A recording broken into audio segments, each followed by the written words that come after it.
Selanjutnya, kita akan mempelajari latihan soal dan juga penjelasannya. Soal yang pertama ini tentang piutang. Ada informasi-informasi yang berkaitan dengan Joe Corporation di tahun 2020. Kita mulai dari tanggal pertama, yaitu 14 Oktober, di mana Joe Corporation ini menjual inventory sebesar 40 juta kepada PT Junso dengan termin 2/10 net 30. Nah, mencatatnya dengan gross method nih si Joe Corporation. Kalau gross method yang kita ingat tadi adalah ketika menjual, maka kita akan menjurnal nominalnya itu sesuai dengan penjualannya, bukan dengan yang dikurangi dengan diskonnya. Jadi, di tanggal 14 kita jurnal debitnya piutang, kemudian credit sales dengan nominalnya 40 juta nih si penjualannya. Selanjutnya di sini ada menjaminkan notes receivable, nilainya 400 juta kepada PT New Heroes untuk pinjaman dengan nilai 380 juta. Finance charge-nya itu 5% dari jumlah notes receivables. Sekarang kita lihat bagian penjaminan piutang nih untuk meminjam uang di bank.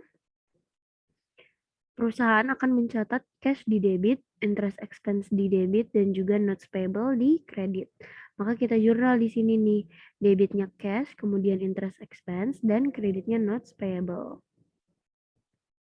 Kita lihat lagi ke soal. Untuk notes payable, kita masukkan nilai pinjaman yang dilakukan, yaitu 380 juta. Kemudian untuk interest expense-nya sendiri, di sini dikasih tahu bahwa finance charge itu 5% dari notes receivable-nya. Notes receivable kita 400 juta, jadi interest expense-nya 5% dikali 400 juta. Sini 20 juta. Nah, cash-nya itu adalah selisih daripada notes payable dan interest expense. Selanjutnya untuk Oktober 22 Oktober di sini Joe Corporation menerima pembayaran dari PT Junso. Oke, kita lihat ke sini. Dari 14 Oktober sampai ke 22 itu belum melebihi 10 hari. Jadi PT Junso itu membayar masih dalam periode diskon. Oleh karena itu kita menjurnalnya adalah dengan cash di debit. Kemudian untuk gross method tadi, sales discount diakui ketika membayar dalam periode diskonnya di debit. Kemudian kita mengkreditkan piutang. Kita mengkreditkan piutang sejumlah yang dibayar yaitu 30 juta. Sales discount-nya itu adalah persen diskon kalian kali dengan pembayarannya. Jadi 2% dikali 30 juta sama dengan 600.000. Dan juga cash-nya adalah selisih dari keduanya. Kemudian tanggal 2 November di sini difaktorkan piutang dengan nilai 280 juta ke PT Dream with guarantee, berarti dengan jaminan. Di sini dikasih tahu finance charge dan juga yang ditahan itu berapa. Kita lihat lagi ke bagian ini, ketika memfaktorkan si piutang tadi, ada yang dengan jaminan, ada yang tanpa jaminan.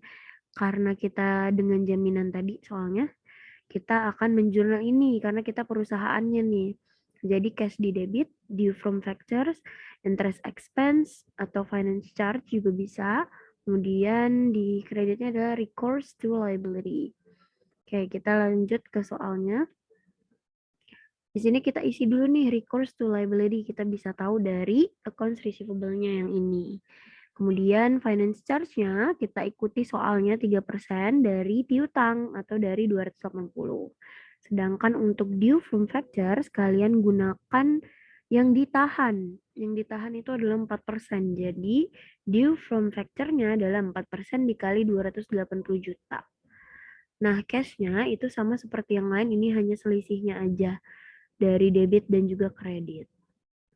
Kemudian tanggal 12 November di sini Joe Corporation menghapus sisa piutangnya PT Junso menggunakan allowance method. Kalau allowance method tadi ketika kita hapus, di sini kita bisa lihat bahwa jurnalnya adalah allowance di debit, kemudian kreditnya adalah piutangnya.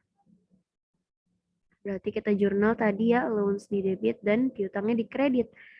Sejumlah sisa piutangnya dari si PT Junso. Piutang kita itu tadi ada 40 nih di awal kita jual.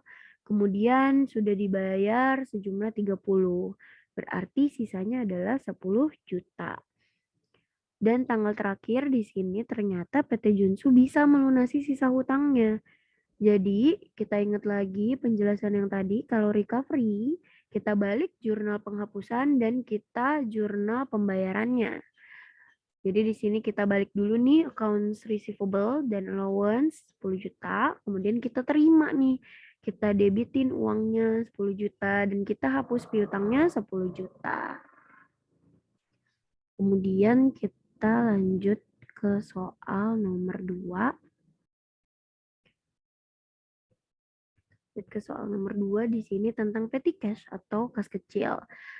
Di sini Wavy Corp membuat dana petty cash nih untuk pembayaran yang jumlahnya relatif kecil menggunakan impress fund atau sistem dana tetap. Nah, ditentukan di sini untuk yang bersaldo di bawah $2.400. Dan ini adalah data-datanya dalam bulan April. Pertama, di tanggal 5, perusahaan ini menetapkan nih ada dana petty cash sebesar 2.400. Kalau untuk penetapan dana petty cash di kedua sistem, itu jurnalnya sama, tetap petty cash di debit dan kreditnya cash sejumlah yang ditetapkan 2.400. Selanjutnya ini ada ringkasan nih pengeluaran kas kecil sejumlah 409 yang dicatat oleh perusahaan pada tanggal 14 April. Kemudian dilakukan pengisian kembali di 15-nya. Nah, pada tanggal 14-nya itu adalah no entry. Kenapa? Karena ketika kita menggunakan metode impress fund, kita tidak mencatat kondisi-kondisi ini nih, kita tidak mencatat transaksinya di tanggal tersebut, tetapi kita mencatatnya itu pada pengisian kembali. Jadi tanggal 15 pada pengisian kembali kita catat nih payroll check, dividends, commission, travel and entertainment expense, dan juga advertising. Tetapi kreditnya bukan petty cash, tapi langsung ke cash-nya. Sejumlah 409. Nah, ini adalah rinciannya. Kemudian di tanggal 22 nih untuk nomor 3 membeli equipment sebesar 2.500. Di sini kenapa ya dia nggak dicatat? Karena di sini dia sudah melebihi 2.400. Padahal kan kita ditetapkan transaksinya itu cuman yang di bawah 2.400.